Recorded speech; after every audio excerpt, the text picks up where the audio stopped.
Assalamu alaikum wa rahmatullahi wa barakatuh. This is episode 6 of Searching for the Light I Found Allah.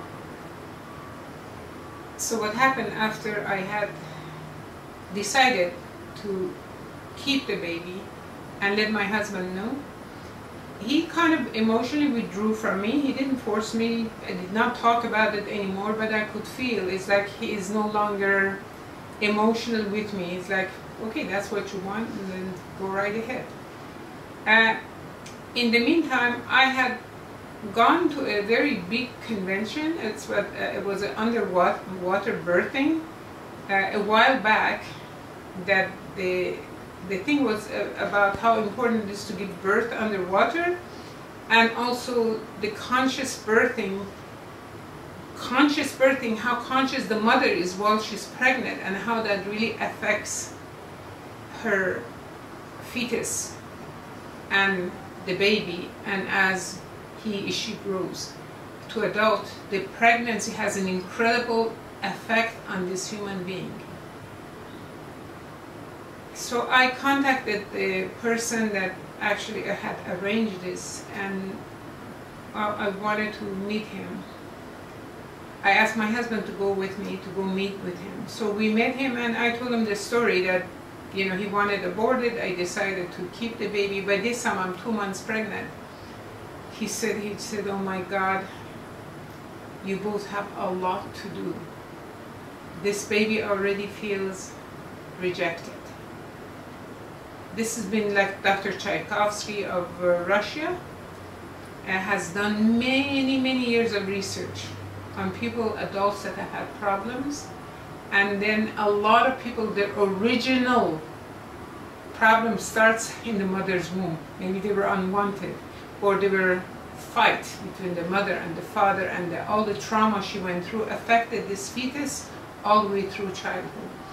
He said a lot to us about what we need to do about this to neutralize this situation.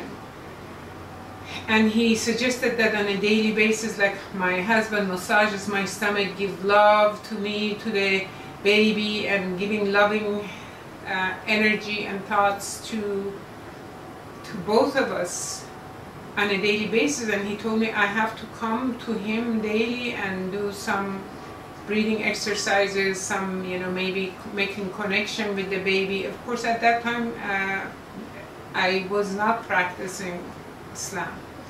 And this man was kind of more into Hinduism, some of the Eastern meditations and exercises. Anyhow, when we went home, my husband didn't want to have anything to do with it. He said, you're free to do whatever you want to do. I don't want to have any part of this. I said, that's fine. Just let me do whatever I want to do. So from the next day I would drive 45 minutes. I was in Los Angeles. Drive to Santa Monica, for some of you who may know, in that Southern California. 45 minutes, 5:30 a.m. in the morning, to get there on time, so that when the group is doing breathing exercise and meditation exercise, I would be there. And I did this for many months until they had this called samadhi tanks. These are big isolation flotation tanks that you can lay in it. They put Epsom salts in it. You lay in there, they close it, it's just completely dark, and there's like a soft music in the background. And there's a lot you can do emotionally to deal with whatever is going on with you. And of course, this man, his name was Daniel, he was guiding people who want to use it, you know, how to use it. And he was telling me, for me, my assignment is to really make a connection with this baby, giving it loving thoughts, and just is like I am with this baby together, as if I'm holding this baby. He gave me a lot of really good suggestion how to bond with this baby, and I did that. And in fact, while I'm doing this, I felt that this is a girl. I called her Dana. Dana in Farsi means the wise one. And then While I'm doing this, I'm seeing different doctors, by the way, because first child was a cesarean, because I would have large babies, but I have a smaller body.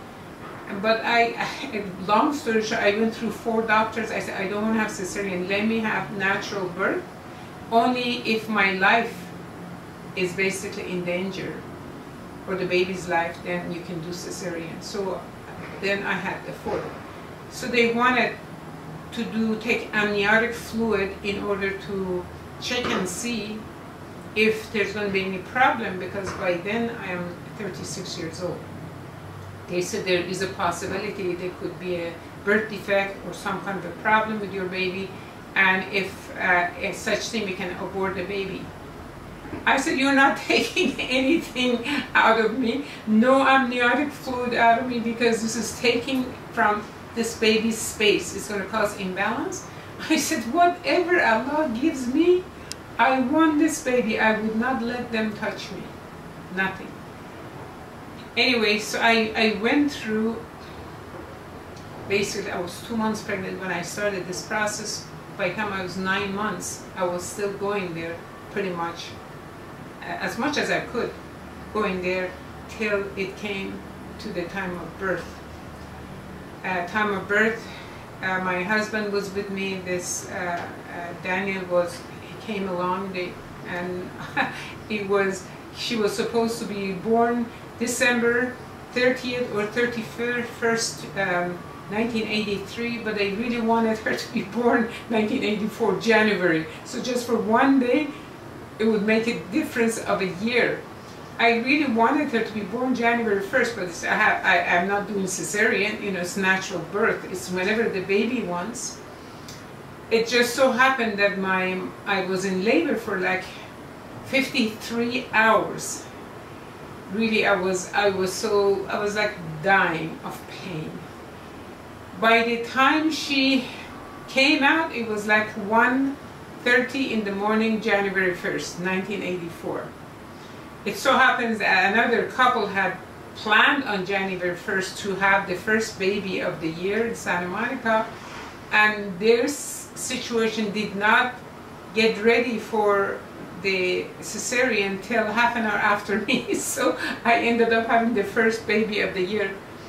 I was very thankful, very happy to have this baby, brought the baby home, and then another episode starts that I will inshallah tell you in the next episode. This was a good time. This time I was happy to have her, and I already have my children were 20.5 months apart, so there was just small difference between them. I will talk to you more about it, and so many things that happened after that, good and sad, and inshallah I will talk to you about it next time. Thank you again for listening. Talk to you soon. Assalamu alaikum.